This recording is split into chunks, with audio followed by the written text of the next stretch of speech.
नमस्कार, स्वागत है आपका। राहुल गांधी, लोकसभा चुनाव में पूरा एक महीना बचा हुआ है। चाय की चुस्कियों के साथ लोगों चुनाव की चर्चा करनी चालू कर दी। हर कहीं लोकसभा की सीट किसको मिली, किसको मिलेगी, इस पर चर्चा है। हम चर्चा करेंगे राहुल गांधी क्या कांग्रेस पार्टी का भविष्य तय कर पाएंगे। क्या राहुल गांधी ने पिछले 10-15 साल से जब से नेतृत्व संभाला है कांग्रेस पार्टी ने कहीं ग्रोथ किया है? क्या मोदी सरकार जब से बनी है 2014 से लेकर आज 2024 चल रही है, 24 के चुनाव में हम जाने वाले हैं, क्या कहीं उसने मुख्य विपक्षी दलों का सामना किया है? राहुल गांधी को विरासत में राजनीति मिली। विरासत में राजनीति मिलने का सद फायदा हम ये कह सकते हैं कि उनको आराम से एक बनी बनाई मजबूत पार्टी जिसने देश को आजाद कराने में संघर्ष किया था वो मिली।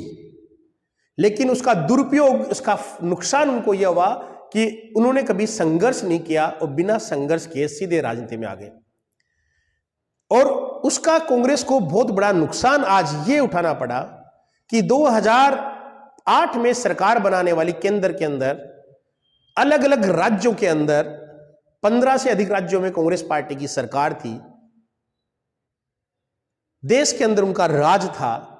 आज 5 से 7 साल 8 साल बाद तक धीरे धीरे बहुत सारे राज्य खो दिए। केंद्र में उनकी सीटें घटकर 50 के आसपास रह गई। इसका दोषी कौन है? कांग्रेस पार्टी ने कभी यह आज तक विचार किया ही नहीं। कहने को तो बड़े बड़े अधिवेशन बुलाए, भाषण हुए, लेकिन वो शब्द और भाषण बन के ही रह गए। आज राहुल गांधी अपनी इमेज को 10 सालों में कोई सुधार नहीं कर पाए। वैसे ही शब्द बोलते हैं और उनके शब्दों का मुख्यतः फायदा मिलता है बीजेपी को।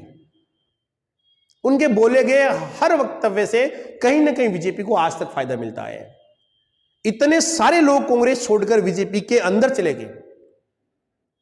कई राज्यों में सरकारें खो दी। हां, विगत 10 सालों में वापस भी कई राज्यों में कांग्रेस ने सरकार बनाई होगी, लेकिन क्या आप यह मान के चल रहे हैं कि वो सरकार बनाने में सोनिया गांधी या राहुल गांधी का कोई हाथ था? वो सरकार बनाने में कांग्रेस के खिलाफ जो भी पार्टी वहां पे चुनाव लड़ रही थी, उनके अंदर की फूट, या बहुत लंबे समय तक उन्होंने वहां पे शासन कर लिया होगा, एंटी इनकम्बेंसी, इन सब कारणों के कारण ही वो सरकार कांग्रेस की किसी राज्य में बनी होगी। चाहे कर्नाटका इसका उदाहरण है।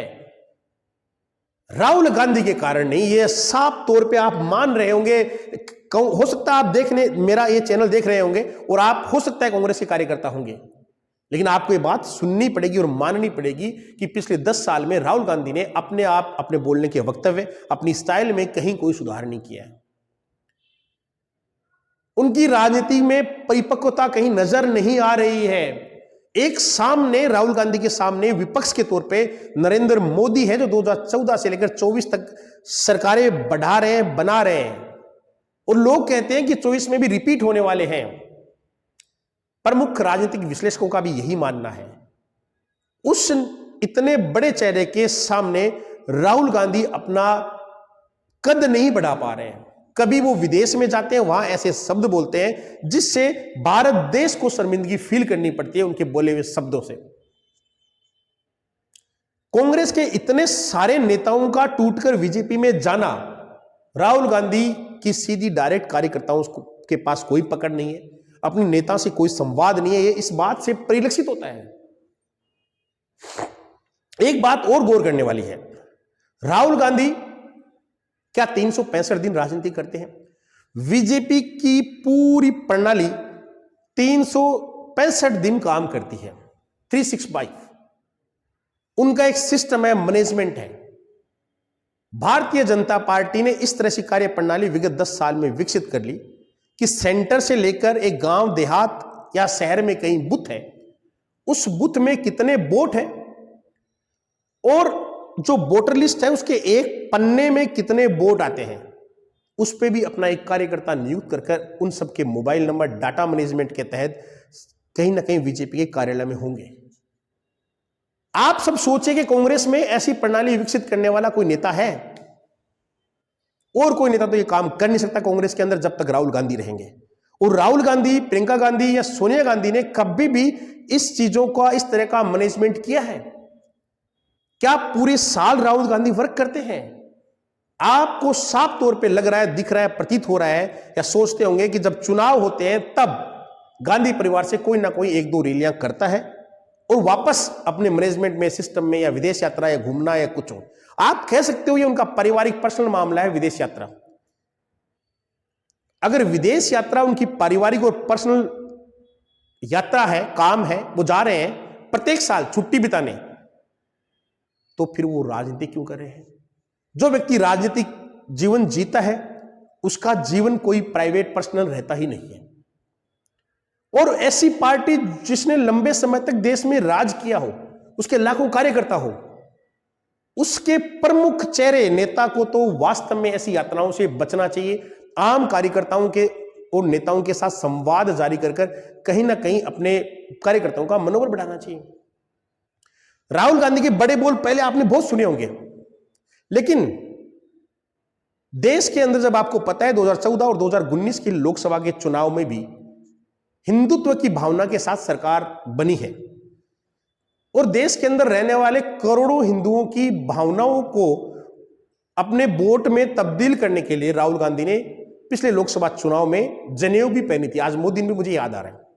यानी वो जनेऊ आप दिखा रहे थे कहीं ना कहीं आप वोट लेने के लिए, लेकिन जब करोड़ों लोगों की आस्था के प्रतीक भगवान श्री राम, मर्यादा पुरुषोत्तम श्री राम का मंदिर बनकर तैयार हो गया, लाखों साल बाद, हजारों साल पहले भगवान राम थे, उनके अस्तित्व पर आपने प्रश्न चिन्ह खड़े किए थे आपकी पार्टी ने, और अब जब मंदिर बनकर तैयार हो गया तो आपकी पार्टी यह निर्णय लेती है कि हम मंदिर के प्राण प्रतिष्ठा में भाग नहीं लेंगे।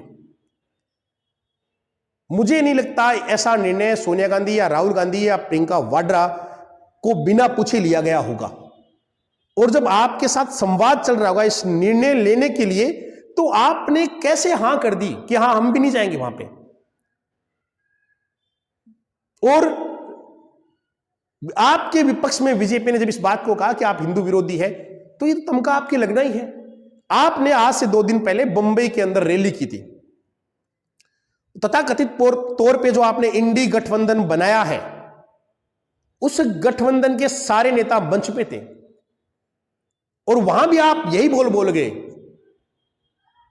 कि आप क्या सोचते हो, आपकी लड़ाई किससे है? भारतीय जनता पार्टी से नहीं, बीजेपी से नहीं, हिंदू धर्म के अंदर एक शक्ति होती है और हमारी लड़ाई उस शक्ति से है। यानी कि यहां पे भी आपने हिंदू धर्म को बीच में ले आए। अरे हिंदू धर्म में शक्ति के उपासक माता भगवती मानी जाती है, लोग 9 दिन उनकी उपासना करते हैं, पूजा करते हैं। आप उस शक्ति के रूप की आलोचना कर रहे हैं। आपके बोले हुए शब्दों को ही मोदी ने उठाया और भारत के प्रधानमंत्री, भारतीय जनता पार्टी के सर्वमान्य नेता नरेंद्र मोदी ने जब यह कहा कि शक्ति के प्रतीक स्वरूप भारत के अंदर तो प्रत्येक माता और प्रत्येक बहन को माना जाता है, मैं और मेरे कार्यकर्ता तो इनकी पूजा करेंगे, उनका मान सम्मान बढ़ाएंगे। हो सकता है राहुल गांधी को इससे एलर्जी हो। अब आप देखिए, राहुल गांधी ने अपने आप ही अपने वोटों को खराब करने का काम किया या पक्ष में करने का काम किया। कुछ दिनों पहले राहुल गांधी ने कहा था कि नरेंद्र मोदी का कोई परिवार नहीं है। उसके बाद में भी नरेंद्र मोदी ने यह कहा था कि मेरा परिवार तो पूरा देश है, और एक कैंपेन चल पड़ा सोशल मीडिया पे, हर कोई लगाता मैं नरेंद्र मोदी परिवार। ये नरेंद्र मोदी का परिवार पूरा देश है।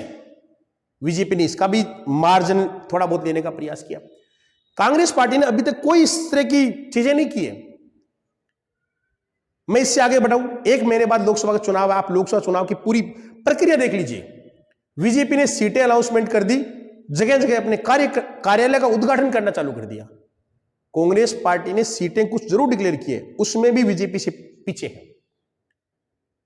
क्या ऐसी तैयारियों से कांग्रेस पार्टी आने वाली लोकसभा में जाने वाली है? क्या ऐसी तैयारियों से वो युद्ध जीतेगी?